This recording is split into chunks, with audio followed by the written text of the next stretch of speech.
ba da da da da da da da da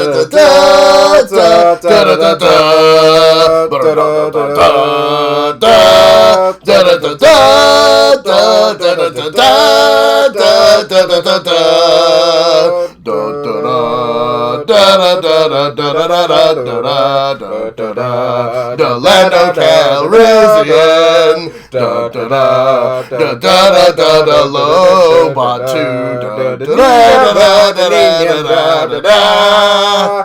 yeah. So why don't you two try and peak the microphone just a little bit more? No, give it a shot. That may have just sounded like ass. I mean, I may have had to edit all of that out. Yeah,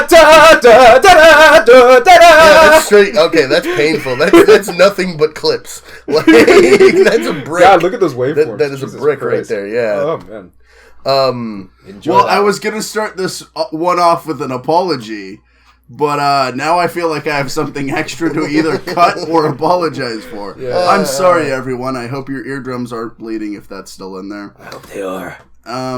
I'd also like to say I'm horribly sorry that we're behind schedule. A lot of this is on me, but shit happens. You know, life was just kind of like, I've altered the deal. Pray that I do not alter it any further. And I was like, okay. That was bad. That was just as bad as we were all like, we were like Lando Calrissian, over a barrel and with the flu. But, getting worse all the time. I don't think actually that Lando Calrissian had the flu. I mean, he's got like that future medicine, you know, that...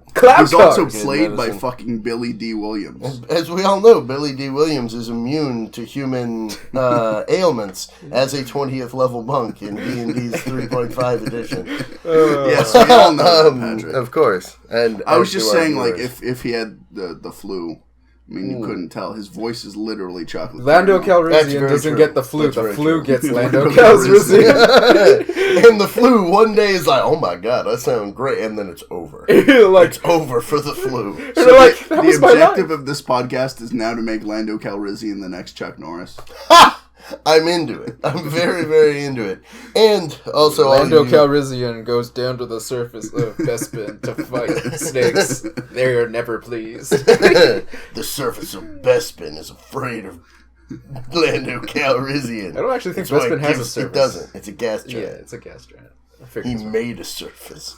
Made a cloud. Fire up the cloud. The gases and carbonite so he could go down to the surface and tell the planet how much he hated it. Yeah. So yeah, this was all of you wonderful people out there in the TBD podcast family.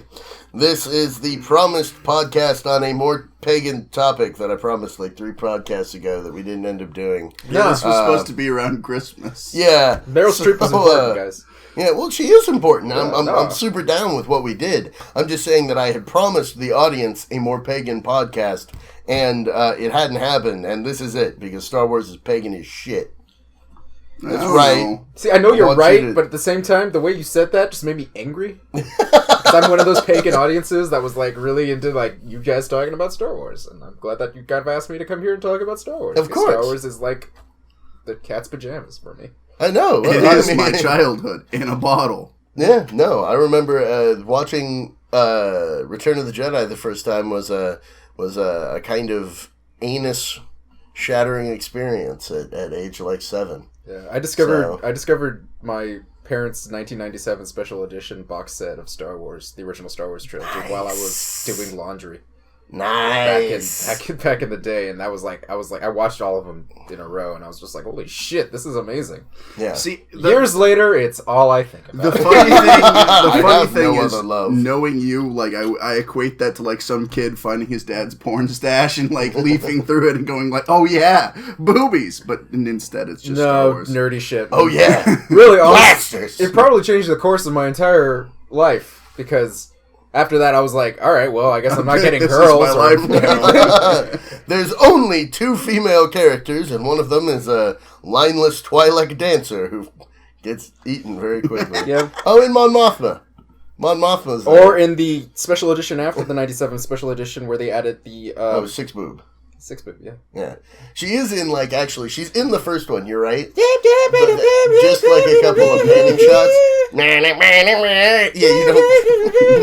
don't need to sing the whole fucking number. The fucking Beatles soloing. Sorry, I am clipping the shit out of your mic, man. I'm just gonna throw the mic to the other side of the room, and I don't like you either, Max. This is also Max, by the way, sitting in for his second guest appearance. Last time we also had Mike from Batman.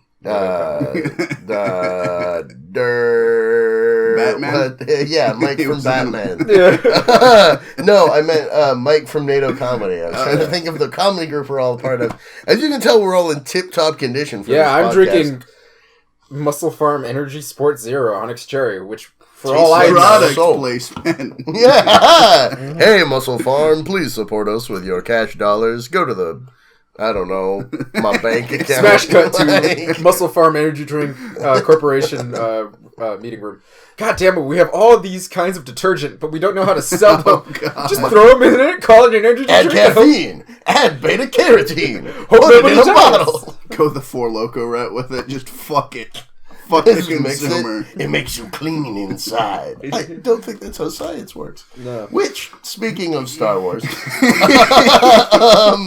definitely some questionable science in those films, but I'm okay with it because it's mythic. It's like it's more science fantasy than it is science fiction. Well, yeah, and I would say it's more fantasy fiction even. Like it uses science elements, but literally only to make a wider stage. So to explain, like, aha, that's. You're across the galaxy, which is why you don't just have a giant Imperial army literally up your ass from minute one of the first film. Is like, Okay. And Lucas was always very upfront about that. He literally took the direct plot arc from Joseph Campbell's The Hero's Journey. Like, all of his classic writing about the hero's journey and all of those archetypes. It was basically it was bits and pieces of these different stories in space. Well, yeah, and also following a very standard, like, you have basic archetypes that go through the essentially exact same series of trials with different variations throughout all of every myth cycle all over the world. And Joseph Campbell wrote about it extensively and called it, like, I believe his big famous book was The Hero's Journey, and George Lucas read that and was just like, my God. And we got Star Wars out of it, which I'm super happy about. He also, like, shamelessly stole Kurosawa and a bunch of shit like that. Like, it's not, at that point, though it wasn't so much it was stealing, it was like, it's homage. Well, it was homage, but I mean, there's a lot of the famous sequences in A New Hope, for example, are actually stolen shot for shot from other movies, which I don't have a problem with. Again, it's an homage, and I love the films, but it was funny to me when I went to high school, one of my film teachers was literally like, yeah, this sequence, shot for shot from the Hidden Fortress by Kurosawa, and, like, showed us the scene, and I was like, that is a tall, skinny peasant and a short, fat peasant walking over a hill and arguing exactly the same way as C-3PO and R2-D2 are arguing as they walk through the desert on Tatooine. That's hysterical. And, like, look, at the end of the day, George Lucas just wanted to play with puppets, and he had to find a way to be able to do it. It's accurate. What are those two? What were those? Sorry, derailing. But what are those two puppets that were like God? They were on Mr. Rogers' Neighborhood. Well, there was tons of them. Yeah, I know. That's like the biggest.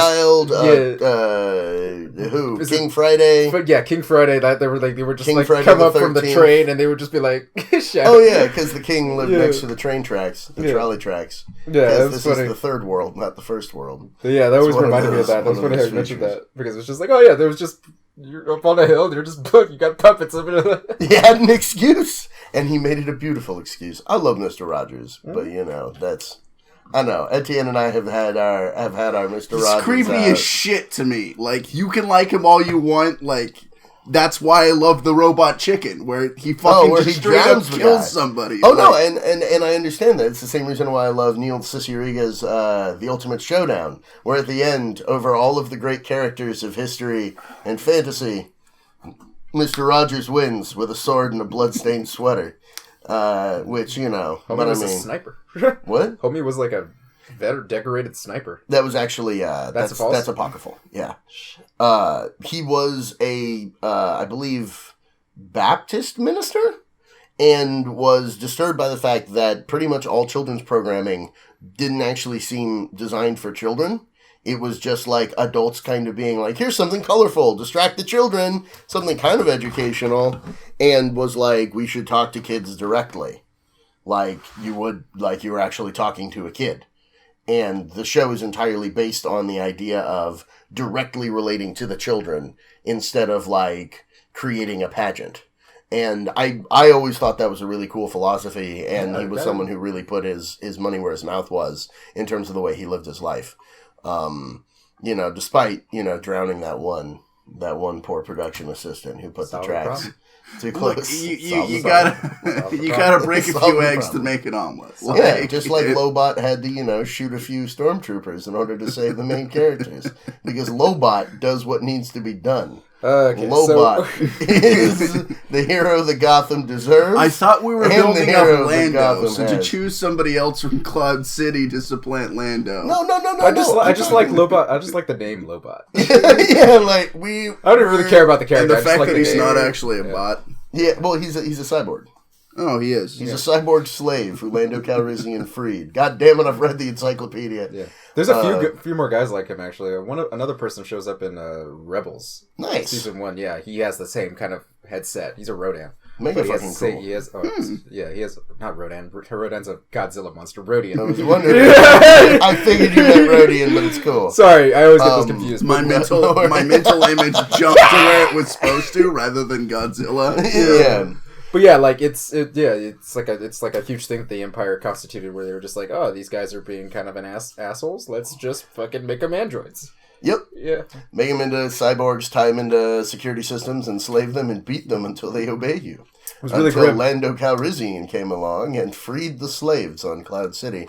And thus Lobot is, loyal. The thing is, I'm not building up Lobot to, supplant the, Chuck Norris position that Lando Calrissian has. Okay. I'm literally just building up Lobot to be, the Batman. That's the deviation here. Yeah. Lando Calrissian... Chuck Norris and... Lando Calrissian blew up the second Death Star by himself. Everybody else just wanted to watch. Yep.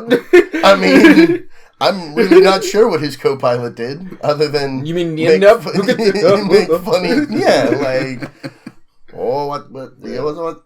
was it? Yep. Oh shit! They blew up the cruiser. Well, we all freak out because nobody's ever used bad intel before to lure your enemy into a vulnerable position with your super gun.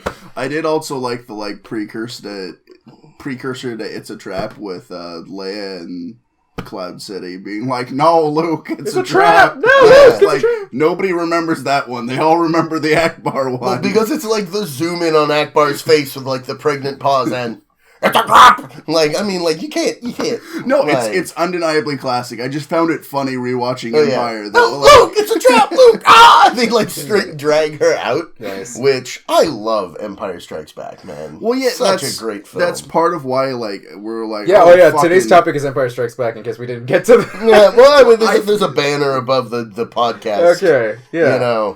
I guess if talking they about are Star blind, Wars, you somehow clicked onto this. Yeah. Thank you, Max. I mean, I feel like we never I was going to get to that. I was going to say, there's a lot to talk about within the Star Wars universe, and that, part of the reason that we chose Empire is it's almost universally people's favorite film. You might disagree with that. No, it's my favorite film.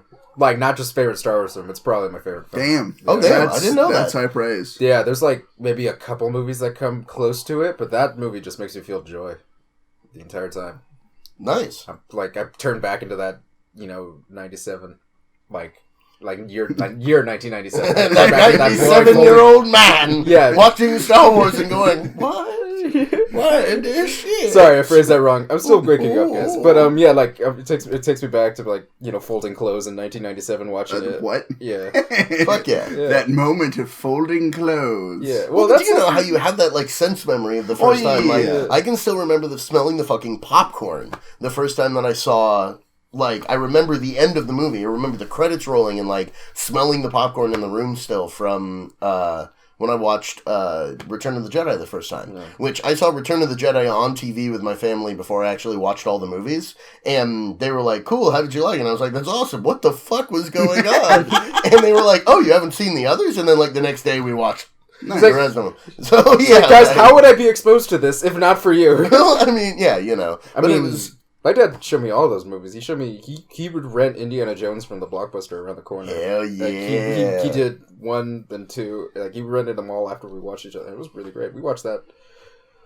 God, that was like 96 maybe, probably. But, yeah, those are... all those movies are fucking fantastic. Oh, yeah. My parents owned 2 out of the 3 when I was a kid. Yeah. They didn't own Temple of Doom. Oh, yeah. Well, we're not going to get into that. Which, yeah, no, we've already had that debate. Yeah. And that was another one, actually, that was really big for me, was we watched Raiders of the Lost Ark when I was very young. We watched Last Crusade when I was very young. And my parents exposed me to, like, a very specific set of movies and exposed me very, very thoroughly, like, to Hitchcock and, like, crap like that, or, like, Indiana Jones, or, like, Star Wars, and then...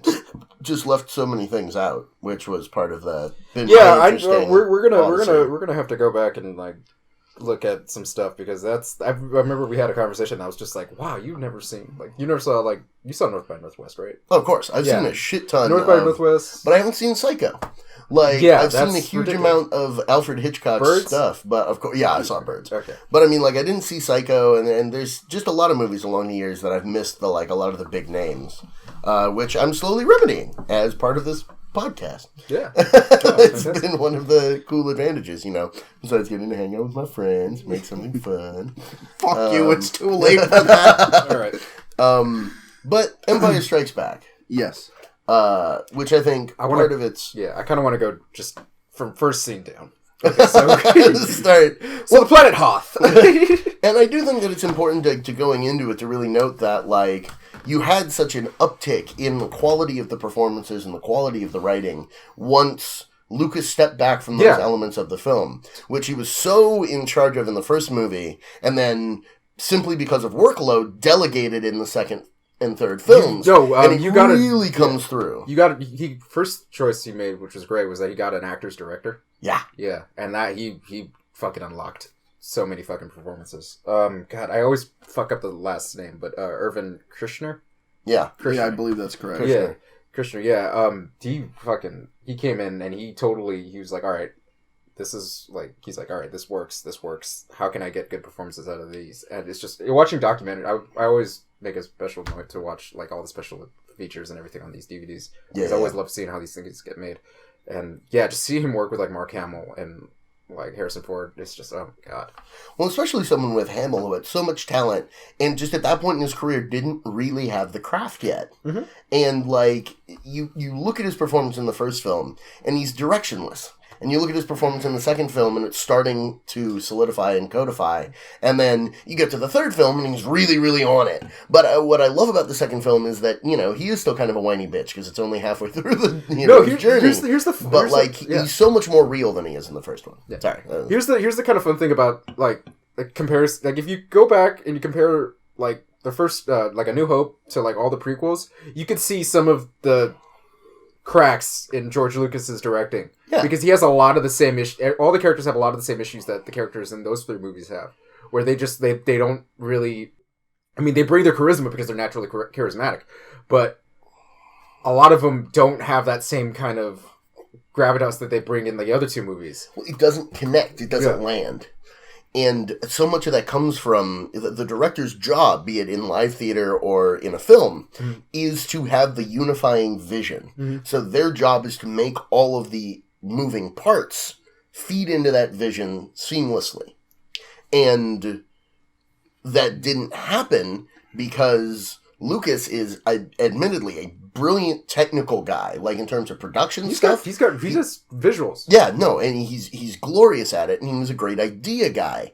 But the actual day-to-day working of the actors and getting somebody else to create a performance that perfectly seamlessly fit into this whole that he was creating is just simply not in his fucking skill set. Yeah. And because of that, you had I mean, I've made this joke a million times, but like a lot of actors who have worked with him have talked about the fact that his most commonly given note after a take is, okay, once more, a little bit better. Yeah. That's not a note that an actor can take. It's like, better okay, how? Excellent. Yes, You've done a great job remodeling my living room.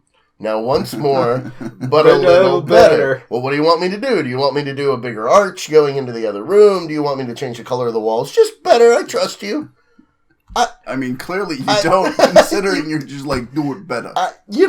Which is my issue, Yeah, it's remarkable to, like, yeah, oh my god, I just, I had a thought, just, like, kind of watching, like, Empire, like, original trilogy back behind-the-scenes stuff versus watching, like, behind-the-scenes stuff for all those... Oh, my God. It's a completely different thing.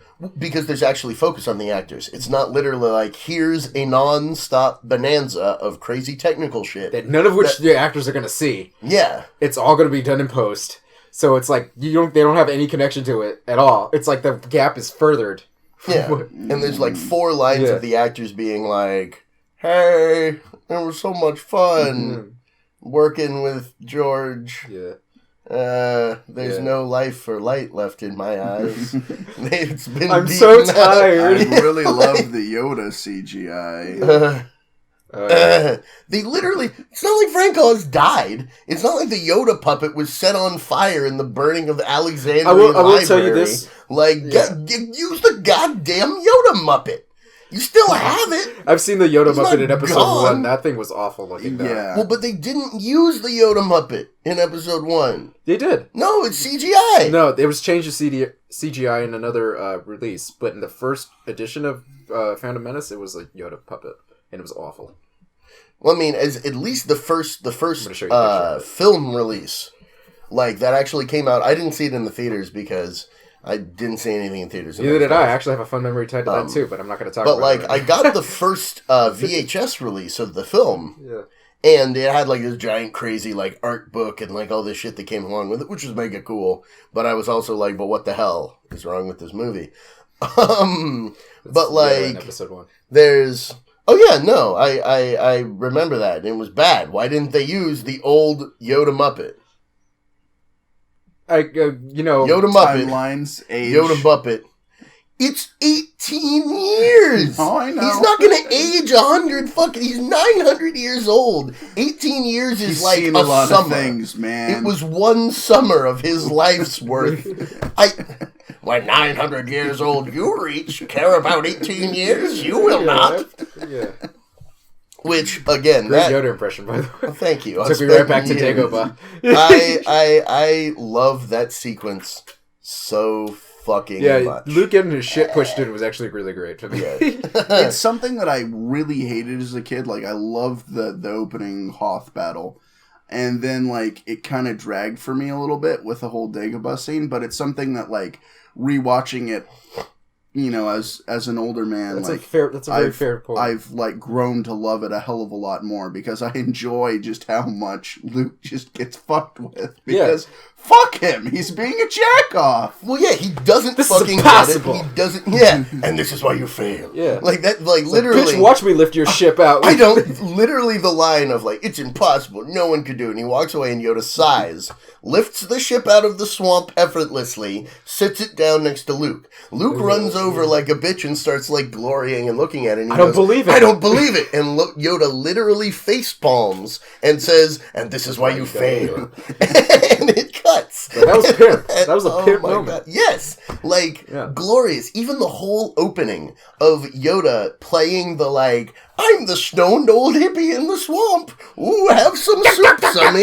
Yeah, like, I'm gonna fight you for a granola bar. Like, that whole sequence I thought was so well, like, it was so perfectly on pitch. Yeah. And a huge part of that being Frank Oz's work with the Yoda Muppet and really making that character come to life. And then the moment where he finally drops it and is like, Obi-Wan, you know we tight, but fuck this kid.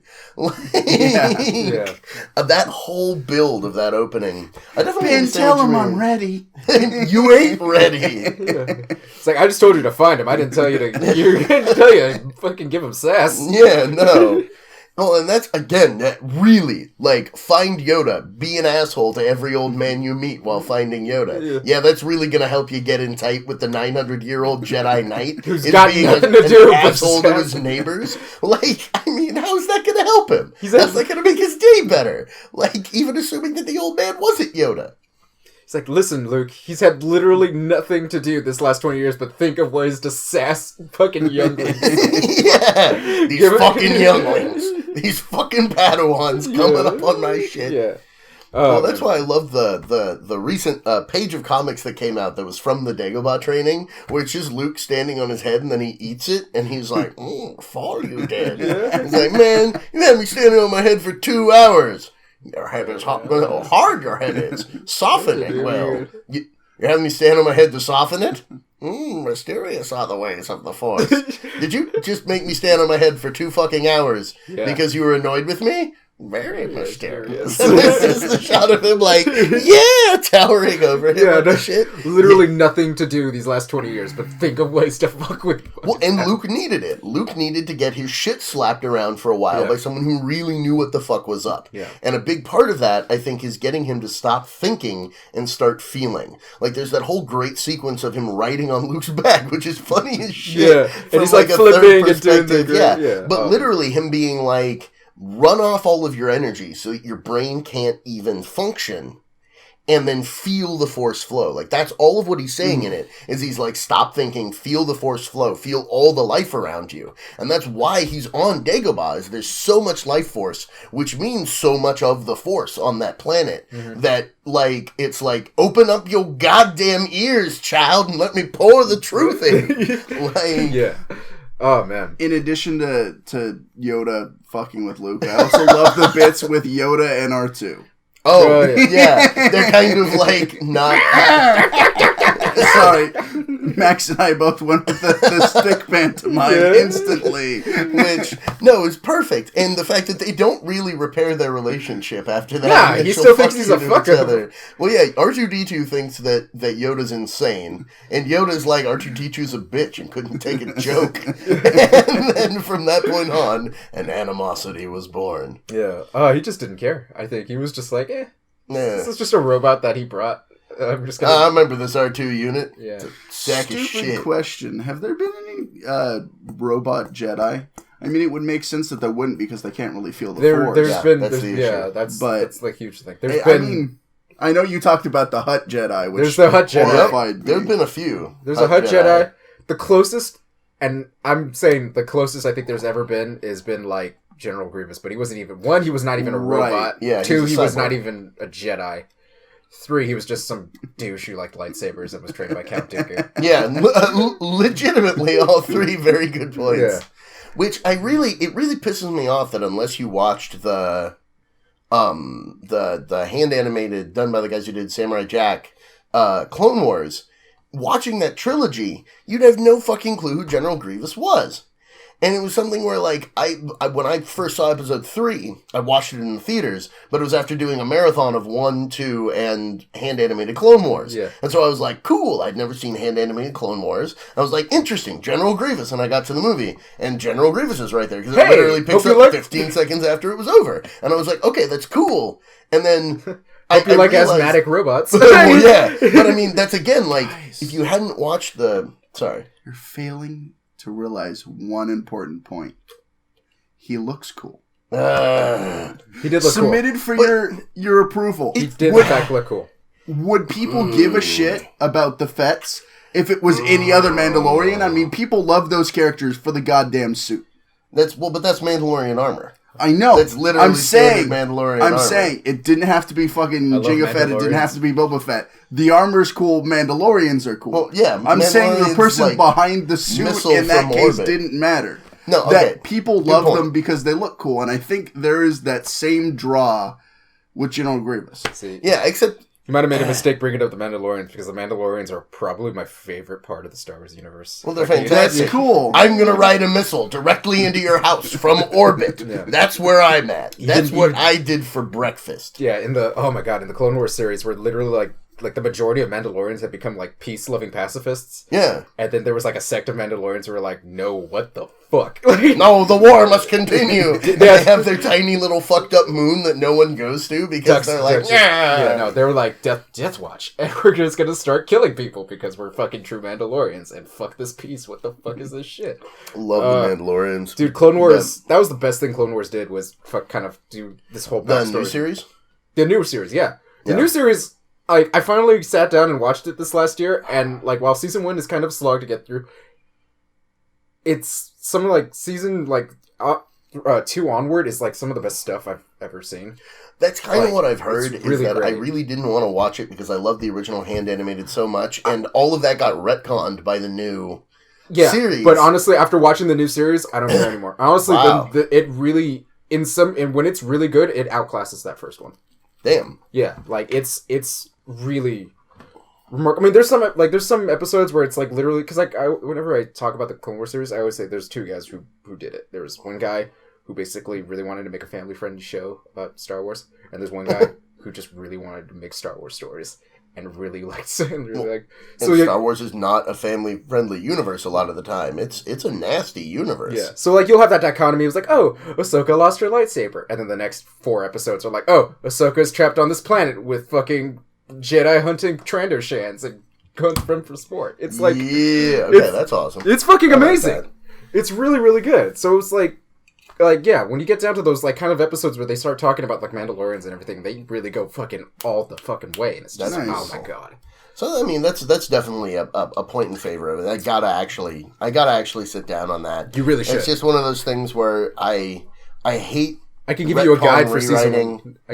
No, I'll sit through and I'll watch the whole thing because you have to take a work as its entirety. I'll tell you right now, you could probably skip the first time. You like whenever you get to like an episode where like because they tend to run through the episodes before they show it to you. So like when you get to an episode where it just has Jar Jar Binks, that's your cue to be like, okay, skip. Oh, skip the Jar Jar episodes. Just skip. Okay, I can probably do that. Again, what the fuck was Ahmed Best thinking? He was thinking he got full license to make a Star Wars character. And that's what he made? Like, Ahmed Best is a great physical actor. Why did he make that? Because he wanted to be a clown shoe. Apparently, just God. Sometimes when his heart. Sometimes when you're throwing the ball, you kind of just shit yourself. You shit yourself, drop the ball to the ground, stomp it, it hits you in the nuts, and you fall over. Your team does not score. You do not pass go. You do not collect $200. You probably collect $200. Critical one. Yeah, not one. Not one. Not one. You have death blowed yourself. Yeah. If only. No.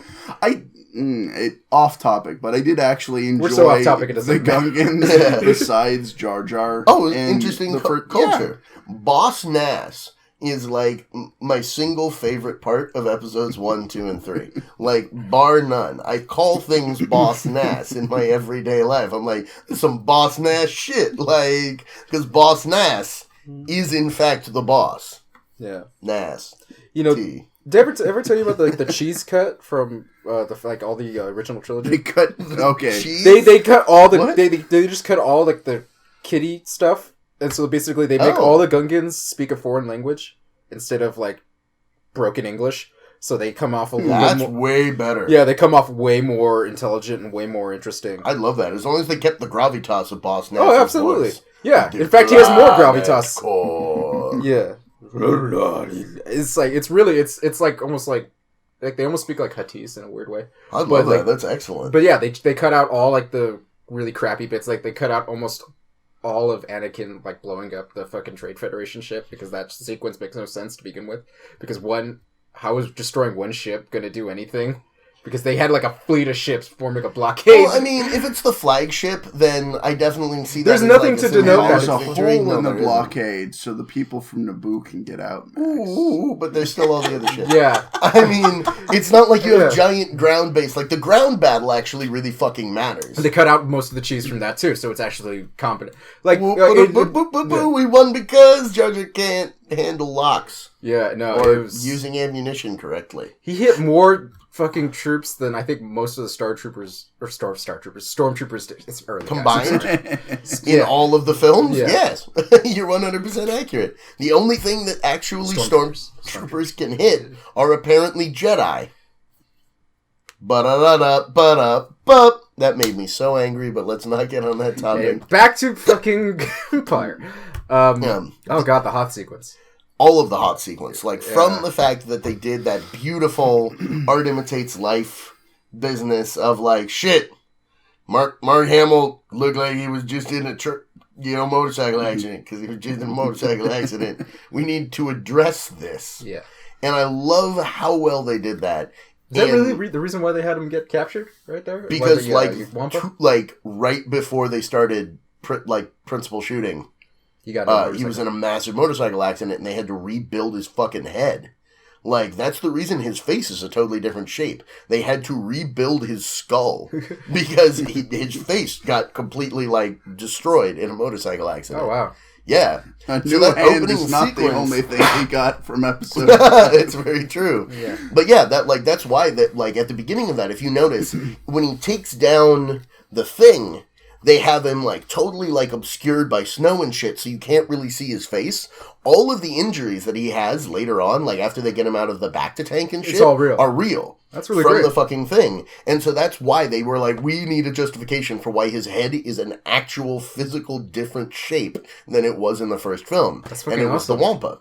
That's awesome. That's so cool. I fucking love that. And it added this, like, richness to it of, like, Luke having to come into his own on his own without any help and kind of doing it, but it's also that, like, crazy, like, experience that helps bond him and Han together, like, all of that. Plus, it's a great introduction for, like, to show how far he's come, where he's just like, yeah, I can actually use the Force. Into the Force. Yeah, I can do minor things. My lightsaber's 10 feet away from me. Well, okay, here it is now. Force, and it's the first time he does that, and which is then like a cuts off a snow beast's arm. It's fun. Though I am really glad. Doesn't even kill it, just leaves it to bleed out. He's like, and the beast is like, what the fuck? Holy shit! What the hell was that? I was gonna eat him! Luke Skywalker, humanitarian. Well, part of what, and I do love the fact that they didn't actually do the eventual plan with the Wampas. Oh, with them invading this. With there being an army of Wampas invading that the Hoth base. I would have loved There's that. test footage of at the same time that the suits weren't all stormtroopers there. are invading, the Wampas are invading, and it turns into a 3-way battle between the retreating rebels and the two invading forces. But again, that's also fucking dumb. No, it is. I'm pretty sure. It would have. Yes, it would have been dumb, but I would have loved it much in the same way that I love the fucking battle on fucking Endor, even though that's fucking dumb. All right, yeah. That's very well, true. I've seen the footage. The costumes aren't completely there. I mean, honestly, they added in the newest I think the edition of Empire, they added like parts of the Wampa scenes back to the cave, Luke in the cave encounter. What? Yeah, they actually because they made like they actually reshot a guy with a suit, and I think it. Well, I know that they reshot stuff with a guy in a suit so that there's, like, the actual shot of the Wampa eating the meat and then, like, rolling up on him and then being like, I have no arm. I might be totally wrong on this, but I think they actually got the guy, because they reshot it fairly recently, I think they got the guy who actually played Chewbacca in Force Awakens to do the Wampa stuff. Oh, for sure. Yeah. Yeah, because I mean it's Peter Mayhew still in Force Awakens, but his body's just broken after years and years. Oh, Peter Mayhew, yeah, he's not in a great place physically. So like I think for action scenes they got this other guy to do it, and that guy did the Wampa scenes. Well, that makes a lot of sense. Yeah. I mean, Peter Mayhew is another like really great physical actor, but there's only so many years you can do that before you blow out every goddamn joint in your body. Like that guy's held together by duct tape. Yeah, it's remarkable that he even got to do Force Awakens. But I mean, like, there is a certain. It's one of those funny things that, like, watching the film though, you can tell that they're building up to having. It's like, what is this ice monster that we've run into? Oh wait, we've invaded their natural habitat, and now they're striking back. Yeah, but like, you just get Luke in the cave, and that's it. Yeah, well, no, which is funny because like they had this whole like idea for like building it, and it's a cool idea, but it's also just kind of like that would have just made this whole beginning so much more complicated, and then they leave Hoth and don't deal with it. Yeah. Pretty much. Well, the Empire attacks, which is... And it's not like... Way better. Yeah. And it's not like the fucking Wampa... It's not like they have space travel. No, so it's not like the Wampas have their fleet and they're going to gain revenge. Now, that would be funny if it just turns out that the Wampas have, like, a fleet of Star Destroyers hidden under the ice. Eclipse the Empire. Yeah. My God. They become the dominant force in the universe. Yeah. Episodes 8 and 9 are actually about the Wampa resurgence. Yeah. I think, oh man, my favorite part of, like the Hoth battle is like probably one of my favorite parts of that movie because it's just like, you know, here's the end of A New Hope. We just blew up a Death Star. How are we going to top that? Oh, I know. We'll have walkers encroaching on an ice base and fucking over the entire you just won the day. How about we kick you in the shins a few times? Well, and that's again the point that they're making at the beginning is that the rebellion is running scared. Yeah. It's one of those like, yeah, we're awesome. Oh, Jesus, the entire Imperial fleet is now after us. Yeah. Nowhere is safe. Oh, literally nowhere is safe. Yeah, Darth Vader's been on their asses, especially because, you know... Oh, and they explain in a few comics. They actually started getting to this in the comic books, the space between A New Hope and Empire. Where, like, Darth Vader is literally... a novel as well back in the day, but it's extended universe, so it no longer exists. Yeah, it's not canon. Sorry. I get so mad about that, because those books were actually good. Some of them were good. Some of them weren't worth the trees that they were printed on. Yes, I agree. But the interstitial ones... Shadow of Dathomir. What? Shadow of Dathomir. I don't think I read that one. Oh no, it's not Shadow of Dathomir. It's the courtship of Princess Leia. That's a piece of shit. Book. It introduced so many cool things, but that's a terrible book. I really liked the I can't remember the name of it, but the one that was the book that bridged episode 4 and 5, and the book that bridged 5 and 6, which was Shadows of the Empire. Shadows of the Empire like fucking. They actually turned that into a game too. Really? Yeah. Oh, you get to kick Shizor in the nuts? Yeah, absolutely. In real time? I forget the name of the guy who's the main guy in it. Remind me. Shizor. Not Shizor. It's the motherfucking lizard man who gets kicked in the nuts. No, he gets kicked in the nuts, but I'm talking about the actual main character of Shadows of the Empire. I forget the name of the guy. It's Luke. It's not Luke. Yeah. Like, half of it is Luke, like, hiding out, trying to, like, build his own lightsaber. But there's another character, though, in that. I can't remember. There's, like, the alternate Han Solo who isn't Han Solo. That guy. Who has the, like, newer, sleeker Millennium Falcon that just gets fucked in the face in the final battle. Yeah. Which I love is that they're like, maybe he jumped up. Yeah, he's the main character in the game. That's how I knew Shadows of the Empire, because I remember that video game. Because it had, like, that Ball and Hoth level where literally you were, like, in the fucking shit. You were, like, shooting down fucking ATSTs and fucking taking down ATs. Okay, dude, that's fucking sweet. It was sweet. Oh, man. Terrible controls. But it was a really sweet game. As with so many classic games, System Shock 1, it's tank controls. There's no mouse look. Terrible. But no, I mean, that is the I loved that interstitial material that they actually built up. But because of that, you have all of that build up to Hoth, which is they're like, okay, no one can find us here, but we need to be really goddamn careful. They, like, came at us there, they came at us there, they came at us there. There's the great offhand line that Han throws over his shoulder of, like, I mean, after fucking Nar Shaddaa, I'm worried about bounty hunters. They actually do, in the comics, they actually go to Nar Shaddaa. Excellent, because that's part of it. Yeah. They're trying to figure out a place for the rebels to hide out, and if you're going to go someplace, Nar Shaddaa's the place, because there's going to be smugglers there who are like, oh yeah, bumfuck nowhere planet over here. I stashed a bunch of goods there. Empire has no goddamn clue. Yeah. Perfect way to find out where to go, but also a perfect place to get ambushed by the bounty hunters, which is one of those cool through lines that actually was really realistic at the beginning of Empire. Yeah. No, it was really... Bosk! I love Bosk, dude. Yeah. I love Bosk. Well, they actually go into the bounty hunter's relationship with Clone Wars too, which is also a great thing about it. Like, Bosk actually kind of raised Boba Fett. Nice! After Jango's fuck up? Well, yeah, because, like, basically Bosk, he raises Boba along with this other bitch who could care less about him. But Bosk and Boba. Aura Singh, fuck Boba and Bosk. Yeah.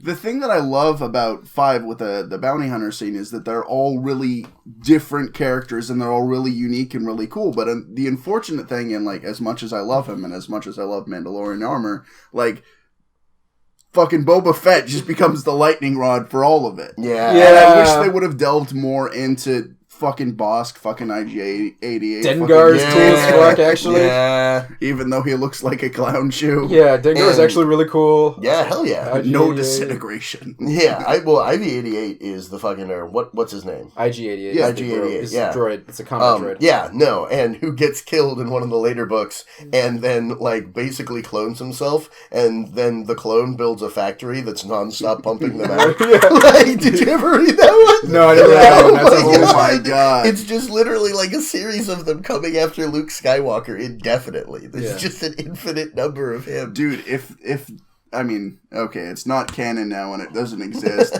but like going full circle back to like Trade Federation bots, like an army of IG-88 would be fucking robots specifically made to kill assassins. Yeah. And it's only like one at a time. It's just funny because they keep killing them and then they're like, wow, is he back again? There's another one because they built a factory to come for your ass.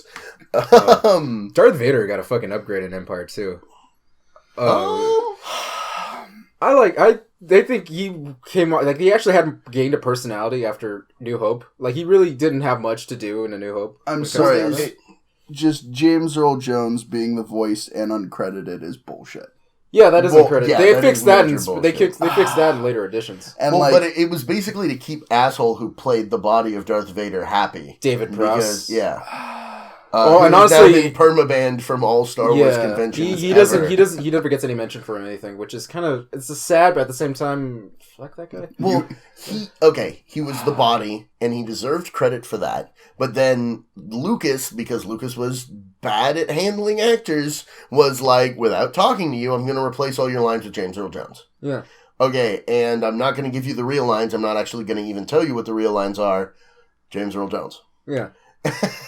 And, by the way, your face is going to be shown at the end. I promise you. I absolutely swear to you that your face will be Darth Vader's face when they take off Darth Vader's helmet. I forget who the actor they get to do. It doesn't matter. I don't think he was ever in another film. I don't know. But that's the point, is that David Prowse got none of the things that George Lucas promised him. Yeah, he just got the entire goddamn So Lucas series. fucked everybody on the Vader thing. Well, he didn't know how to handle it. He didn't know how to handle it. And then because David Prowse was mad, he then did the thing with James Earl Jones, where James Earl Jones, was uncredited. Because David Prowse was mad and was like, no, this is supposed to be my fucking role. Yeah. And James Earl Jones had the perfect fucking voice for that. He was wonderful. And I would have loved if at the end of it he just took off the fucking mask and was like, James surprise, Luke, I'm surprise, black. motherfucker. But none of this makes any sense. It doesn't need to. The You're Force, conceived by the Force, my son. No, he's fucking... Yeah, he got such... Like, he was just way more badass in Empire. Like, just him, like, basically killing off officers that displeased him. Oh, yeah. You jumped out of hyperspace too soon. They read your shit. Well, and I love, actually, there's that one... He is as incompetent as he is stupid. Yeah, yes. Yeah. You failed me. He basically last time, General. Yeah, basically he's like, "Oh, hey, good news, Lord." He's like, "There is literally no good news, you asshole. You fucked up this entire assault massively." Well, bitch, now I gotta throw some dicks on the fucking planet. Yeah, basically. Instead of just a full-on bombardment. The other thing too is after the first movie, you would think that more people would have learned to not backtalk him because it never ends well. No, they all just decide we're gonna just try and gain some grip. I think that killing people, though, is a way newer thing. And that's actually something that I think is a cool... You mentioning that there's more Vader, like more meat to the Vader character in Empire. I think a big part of that is because, number one, movie one is just setting up who he is, what he is. He is the, like, dark side of the Force. And then he sees Luke, and he goes from literally pure, like, monolithic wall of I'm gonna kill you to actually having some nuance, for obvious reasons. Yeah. The other thing, though, to notice is that in the first film... He does, like Leia says it. Grand Moff Tarkin is holding his leash. Yeah. Like the Emperor has set Grand Moff Tarkin to be like, watch Vader's shit because he has emotional problems. He's Darth Vader. Yeah. So the whole time that he's actually under Tarkin's thing, control, he is like relatively, He's restrained. he, like, fulfills the role that he's supposed to be, which is, like, monolithic, scary force of evil, and, like, kicks ass in combat, and doesn't fuck with anybody. And then Moff Tarkin is dead. There's no one else the Emperor trusts to watch over Vader, and Vader is far away chasing the rebels. So his behavior spins further and further and further out of control, and building up to that final sequence of, no, fuck the Emperor, let's lead the galaxy as father and son. Yeah. Which, again, I think is the logical outgrowth of the, I'm not being watched, I'm not being supervised, murder the officers, steal, treason. Another thing that a lot of people don't kind of realize or think about, but it's kind of been which is just recently kind of just started getting broached in the comics, is that Vader was kind of a fuck-up, looked at as a fuck-up by the Emperor because of the Death Star blowing up. Yeah. Like, that was his fucking charge, and he fucking failed. Yeah. So, the Emperor's already, like, PO'd at him, and he's just like, well... And he's not even happy with the fact that... Because when he groomed Anakin to be his apprentice, he was like, okay, I got this young, hot Jedi, and then he goes and gets his ass burned in fucking Mustafar.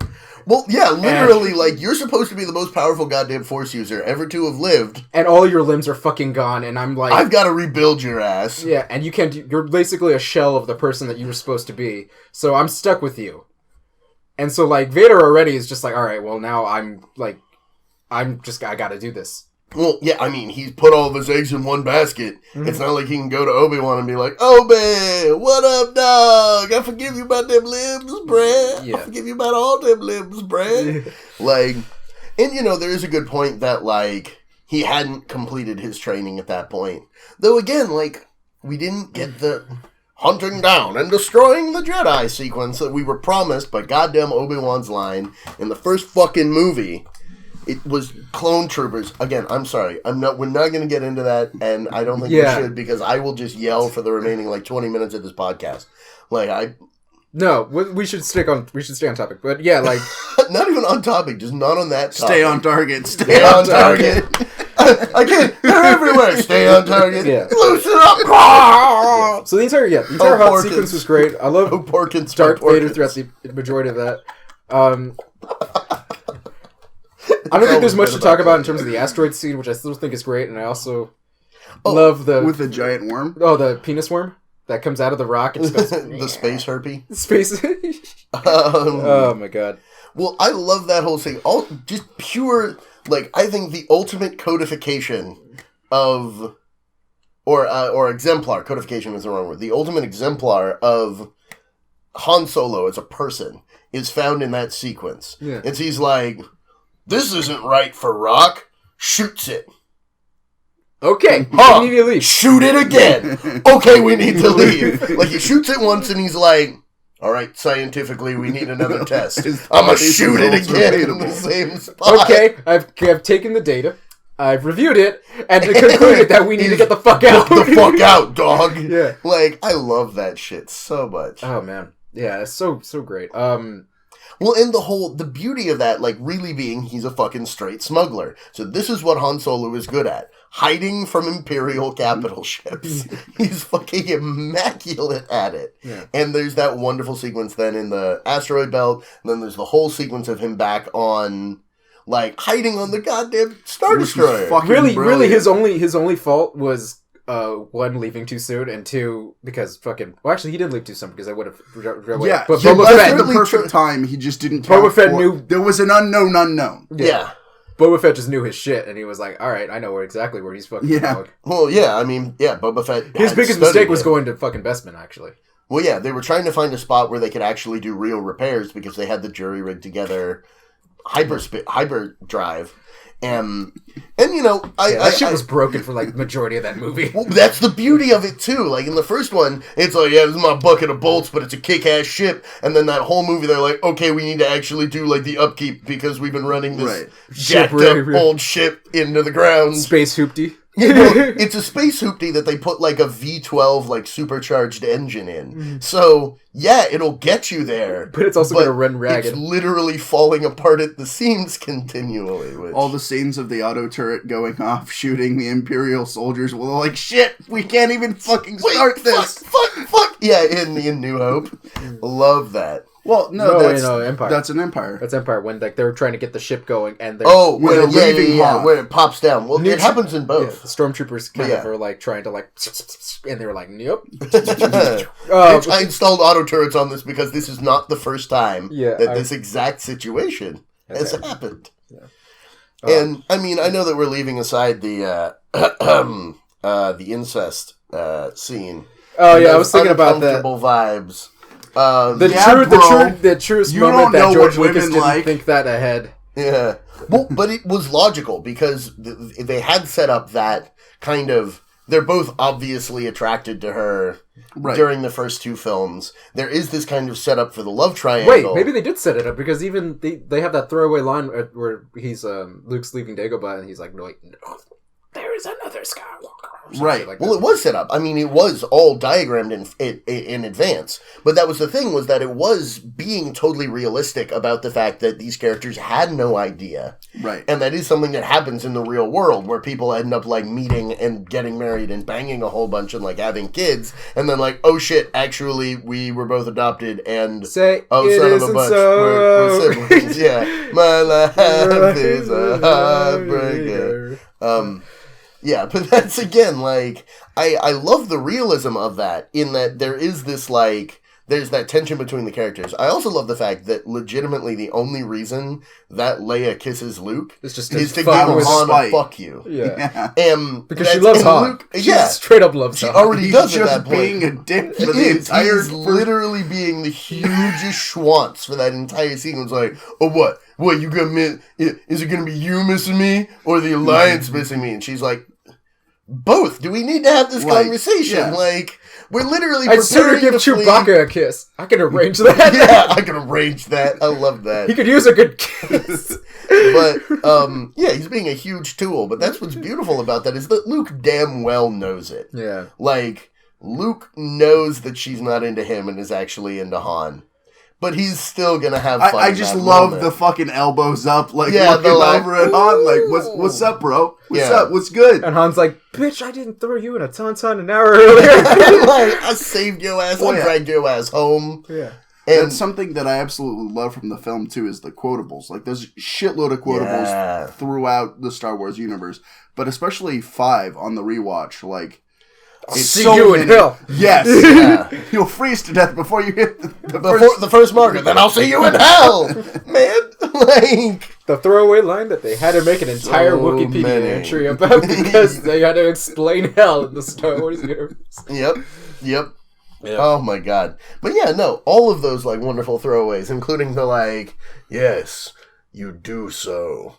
Admiral Veers. And he's like, oh Jesus, oh God, I could die so quickly. I need to do well. Right. And he doesn't go down, of course, until... I do actually love that through line that Admiral somehow desperately manages to cling on to his position all the way to the end of Return of the Jedi, until that dude with the A-Wing just crashes and, like, literally face plants into... Yeah. Into the command center, the command center. Yeah. But I mean, like, the Admiral is right next to the windows and goes like, no, and does the run and just gets taken out by the ship. It's too late, baby, now it's too late. Though we really did try to make it. They did. The Empire really did. They just something inside has died, and it's my charred body. But, oh my god. But I was gonna say we should move on to Bespin in that lightsaber fight.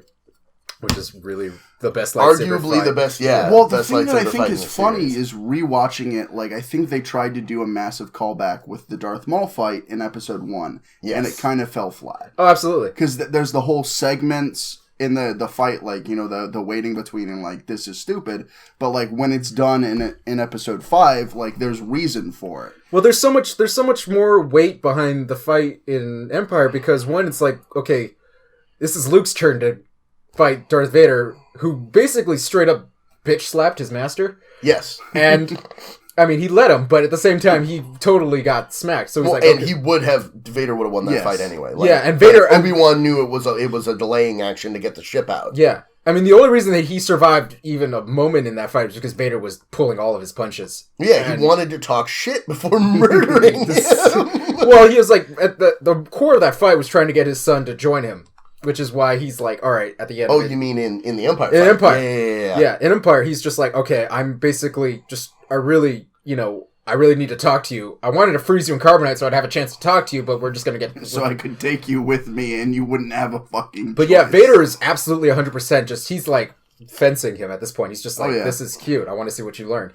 And that's also why I love the point where he's like, so time to actually show what the Force can do in a fight. Yeah. I am going to literally throw the room at you. Yeah. And you are not ready. Yeah, no, you are not ready. It's basically he's like, it's his first run at like a player, and he's just like, I'm going to show you what it means to fight somebody like me. Well, and that's why I love both of those, both that fight and the final fight between Luke and Vader. Yeah. Are nowhere near as technically, like, well choreographed as that Darth Maul fight, which is, like, if you actually look at the choreography, is, like, such a gorgeously choreographed, put together fight, but it doesn't have the narrative power that both of those two fights have, both in Empire and in Return of the Jedi. I don't think any of those fights, maybe the third one, although the third one runs way too long for any benefit in that movie, but like none of those fights have the same kind. I mean, they don't give a shit about the characters. Yeah, you don't give a shit about them. And like all the lightsaber fights in all the original trilogy, even in Force Awakens, they all have an emotional gravitas toward it. It's not a fight for a fight's sake. It is a fight as a part of the narrative. Yeah. And that's the difference there. Is You're that invested. you have such like a wonderful, every single part, like you were talking about, of the fight with Vader in Empire Strikes Back is narrative based.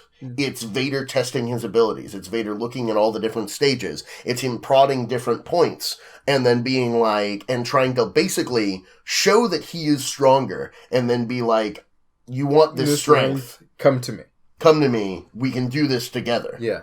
And even Yoda even knew that when he was being kidnapped. And Yoda even knew that. He's like, you're not ready. He's like, I think I can do it. It's like, no, you're not ready. Yeah. You're not ready for one, the emotional bomb that he's going to drop on you, and two, you're not ready just in terms of technical prowess. You ain't ready. He's a broken man, but he's still will push your shit in. Oh yeah, he'll push Yoda's shit in, which means he'll push your shit in. Which there's an appropriate Immortal Technique quote, which is "Hold up, motherfucker, you not ready." Yeah, I wish Yoda just put it on the radio and was like, listen, you could save your friends. Technique, you will. Yeah, you could save your friends, but it won't change anything. What will happen is that you will be hurt and you will not be ready. And his friends did not need saving. Yeah, no, like literally, they would have been fine if he had not shown up. Yeah, and that's the point that's made too, is like, you don't know what the fuck's gonna happen. I don't know what the fuck's gonna happen, but if you value your friends, you will finish your fucking training. It's a lesson. It's obviously a fucking trap. And it even moves into Return of the Jedi, where I think the time span's like 3 years between. I think it's 2 years. 2 or 3 years. It's more than a year, but it's like there's a goal. There's a skip between that because he literally finishes his training before he goes to save Han.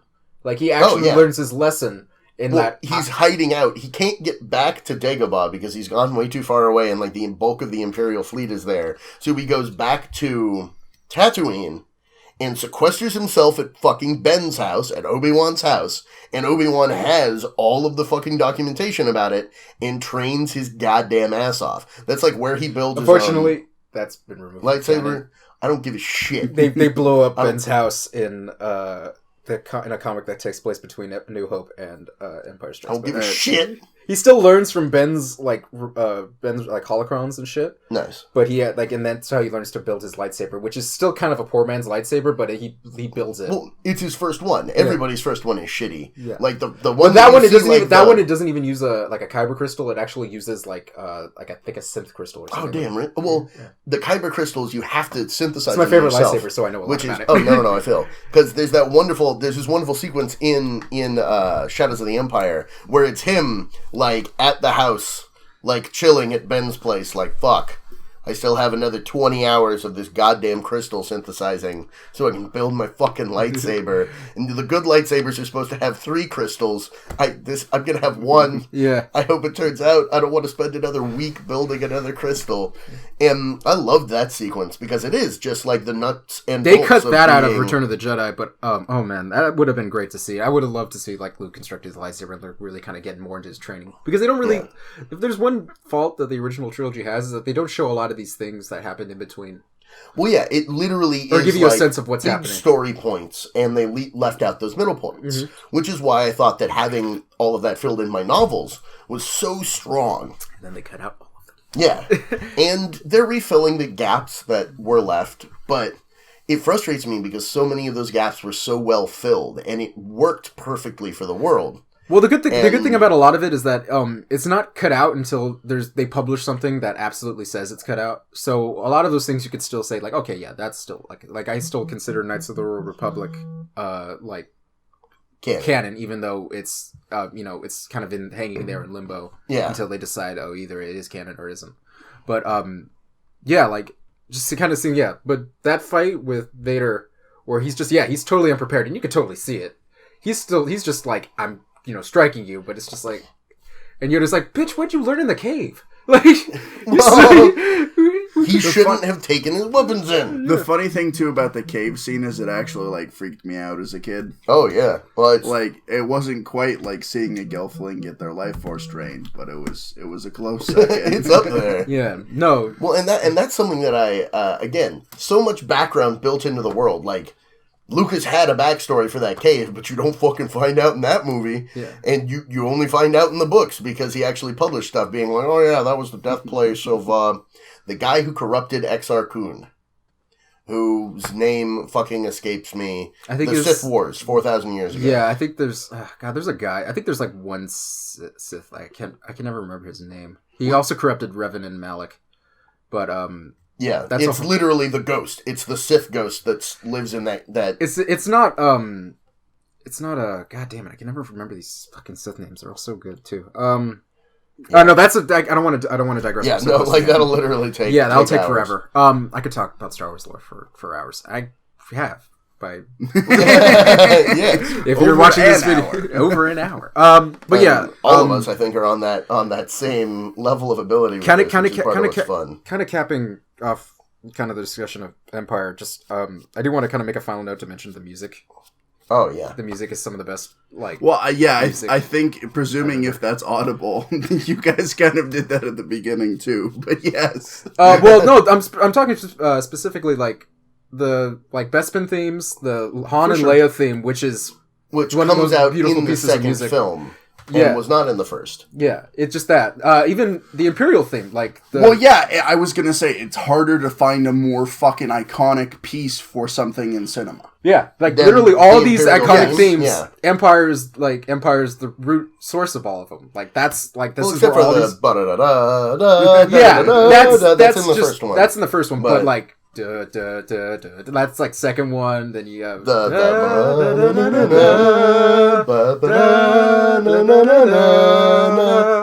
like glorious, absolutely glorious, sweeping. It's beautiful. It's beautiful. And yeah, even all the interstitial music, like all of the music of all the chase sequences in the middle of it. Yeah, because it really is. It's I think the perfect example of a setup film. Yeah, because it is in a lot of ways set up.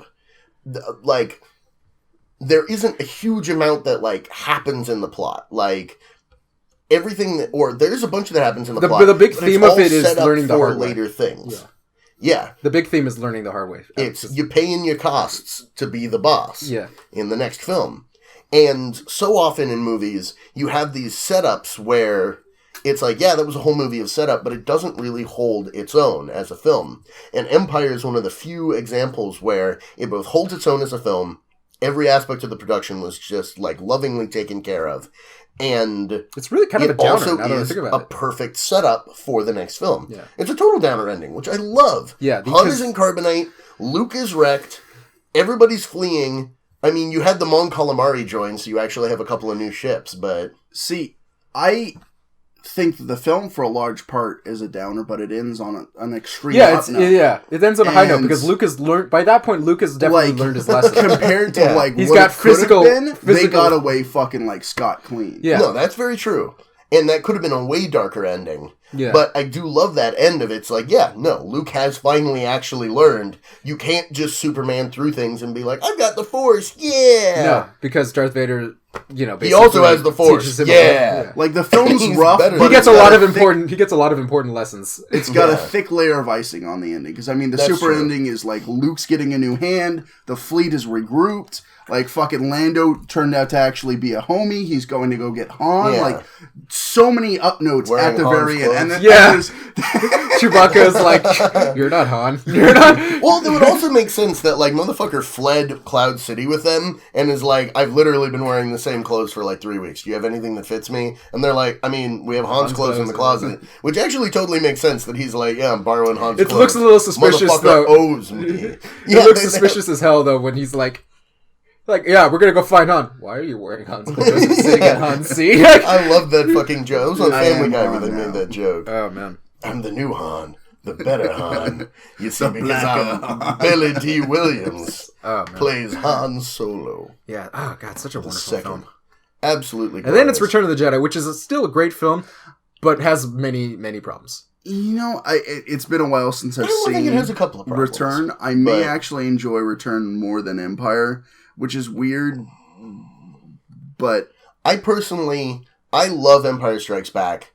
It, for me, is a tie with Return of the Jedi. Because I think Return of the Jedi, outside of, like, one or two things that are, like, pretty glaring problems that were caused by a lack of technology at the time, so they weren't able to actually. Well, Return of the Jedi is just it's a great addendum to what happens. Well, it finishes perfectly, and that's why I love it. Is that it is actually a completion of all of the lines from the earlier films, and so that's for me part of why I love the third one is that it did that so well.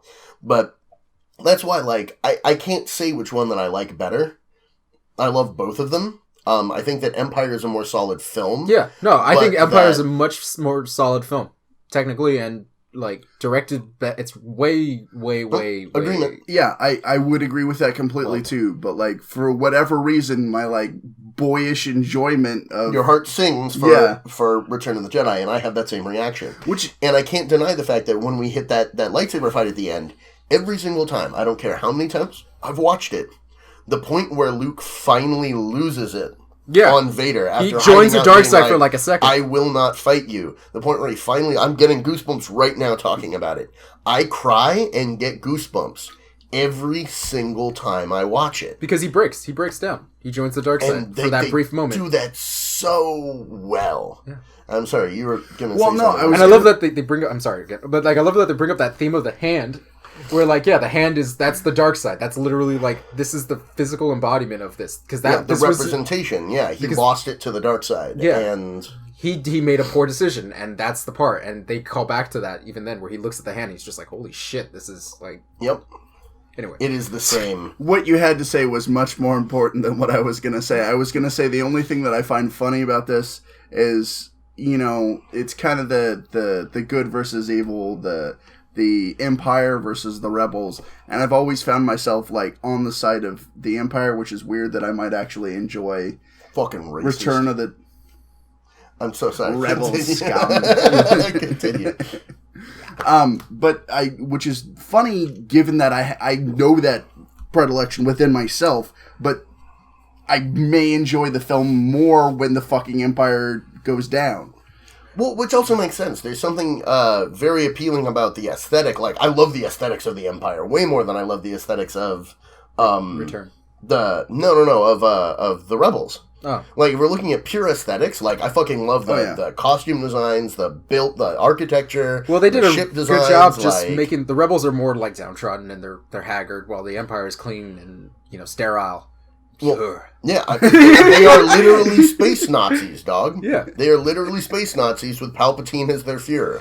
Yeah. Like, I think, and say what you want about the Nazis, and you definitely should, but they had a fucking fantastic aesthetic. Yeah, like, it was polished, it was together, it was like, I think, kind of just going back to the whole Empire versus Return kind of discussion. Like, I think for me, what will always make Empire better for me than Return of the Jedi is that, because Empire is that point where, like, because Star Wars, the first one, like, The New Hope, it's good, but it didn't become, like, a real, more nuanced, like, story until Empire. because because of all the reasons we just talked about for like an hour and almost an hour and we really needed this. I could just go to cap for it up, another hour, but that's the thing. I could go endless, but like Empire is the moment where the Star Wars became like this big thing that like was like holy shit, this is amazing. The first one in terms of critical response and audience response was huge, which is why they got the money to make the second film. It definitely started the cult movement in the fucking 70s for it. Yeah. But no, the second one,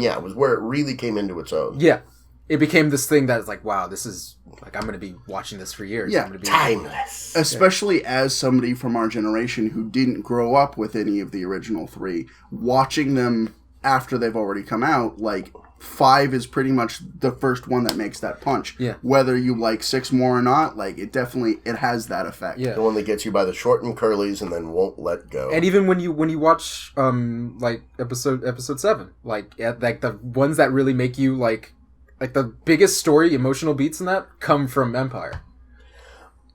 I think that's a discussion that we should table for when we actually do episode 7, which is a future episode that we're going to do. Don't worry, public. The pagan shit will keep rolling. Hopefully you'll include me on that one. I would love to do that. No. I mean, You've been voted off the island. You are the weakest link. No, but thank you very much for being here today. No. Bullshit aside. Very much appreciated. Yes. Yeah. I'm gonna go fuck your mother. And it's been... Hope not for both of you. But thank you to everyone out there in the TBD world. And remember, no matter where you are, the Force will be with you. Carrie